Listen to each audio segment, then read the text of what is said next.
Well, good morning. Okay, didn't realize the camera was rolling already. Well, there you go, live video. Today is Monday. Welcome to Monday. My name is Daniel McCrane with McCrane Associates, and small business owners work with us to increase their profitability, expand their scalability, and solidify their legacy. We actually guarantee our work in those areas. I know that many small business owners find that hard to believe, but I'd be glad to tell you about our guarantee if you're curious how that would actually work. So today, let's talk a little bit. This comes up every now and then when we're talking with business owners about selling their business, and there's this idea that somehow you can time the market when you're selling your business, as if we're watching the stock market or something, and we're trying to expect ups and downs, and we're looking for all those different patterns and everything that people use to try to predict the market and try to buy when the price is low and sell when the price is high. One thing you need to understand about selling a business is it is not like selling stock. I mean, first of all, you can't time the market with your stock. You can get awfully close, right? But you cannot be perfectly in line with the timing of the market that way. Now, another thing that people get confused about, they think that selling your business or buying a business is like selling a car or selling a house. And so there are some market timing things that you can do there. We know that spring is a better time to list your house because that way it's going to be on the market. People get a chance to look it over. It's coming up on the end of the school year. People don't like to move during the school year.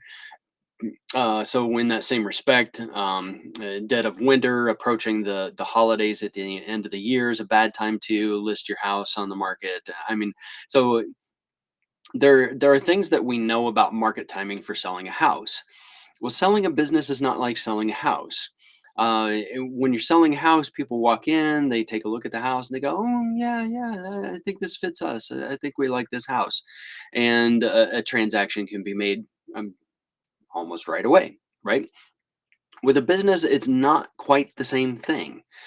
With a business, there are similarities there. You have to find the right buyer to buy the business. It's got to be the right person. It's got to be the right timing. But there's so much more that goes into buying a business. It's next to impossible to try to time the market for selling your business. Now, really, what we see happen because people think this, because they think that they can sell just whenever they want to, and it's going to happen quickly, is that a lot of people wait until it's too late. We see business owners who are at the peak of the business. Things are doing really, really well. They think, oh, it's going so well. I'll just hang in there for another couple of years. I'm really ready to retire, but I can hang in there another couple of years.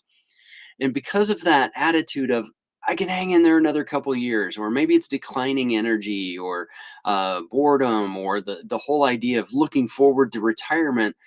But what for whatever reason, the business then starts to go into a decline. And then when they do finally decide to sell, the business is in a state of decline. They want to try to sell quickly before it declines too much further, but we can't guarantee we can find a buyer like that. It's not like selling your house where the housing market is hot. There aren't enough houses out there and there are more buyers than there are houses. So houses are getting snapped up. It's not the same situation with a business. So you can't time the market, and you have to be ready to sell when things look good in your business. And is it the right thing to do to sell when things are at the peak instead of continue to ride that that upward trend? I don't know. I don't know any better than you do about that. The only thing I can say is you can't time this.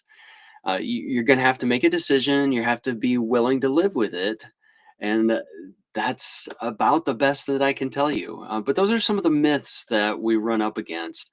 And it's got to be a mindset that you get yourself ready for when you decide that you're ready to sell your business. All right, I'm going to go ahead and stop there.